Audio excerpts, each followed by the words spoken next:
Cabinet ನಿಶಾಫಲ ಅಂದ್ರೆ ಮುಂದೆ ಅವಕಾಶಗಳು ಸಿಗಲ್ಲ ಅನ್ನೋ ಮಾತುಗಳು ಕೂಡ ಇದೆ.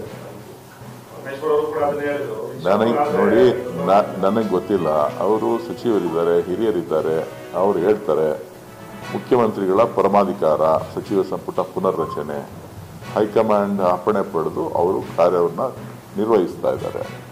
ಸೊ ಪಕ್ಷದ ಅಧ್ಯಕ್ಷರಾಗಿ ಡಿ ಕೆ ಶಿವಕುಮಾರ್ ಅವರು ಪಕ್ಷದ ಸಂಘಟನೆಗೆ ಮತ್ತು ಪಕ್ಷದ ಪುನಶ್ಚೇತನಕ್ಕೆ ಏನು ಸಲಹೆಗಳನ್ನು ಹೈಕಮಾಂಡ್ ಕೇಳಿದ್ರೆ ಅದನ್ನ ಕೊಡ್ತಾರೆ.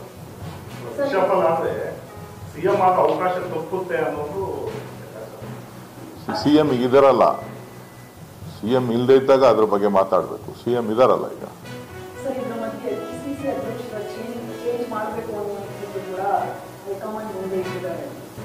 ಹೈಕಮಾಂಡ್ ಏನ್ ಹೇಳ್ತದೆ ಅದನ್ನ ಪಕ್ಷ ಅಧ್ಯಕ್ಷರು ಡಿ ಕೆ ಶಿವಕುಮಾರ್ ಅವರು ಕೇಳ್ತಾರೆ. ಶಿವಕುಮಾರ್ ಒಬ್ಬರೊಬ್ಬರೇ ಅಲ್ಲ, ಎಲ್ಲರೂ ಕೂಡ ಕೇಳ್ತಾರೆ. ಅದರಲ್ಲಿ ಏನು ಅನುಮಾನ ಬೇಡ.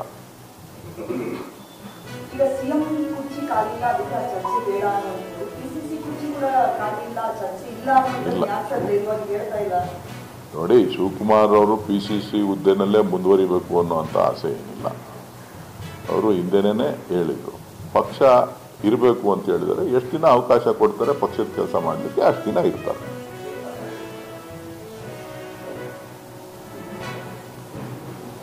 Thank you.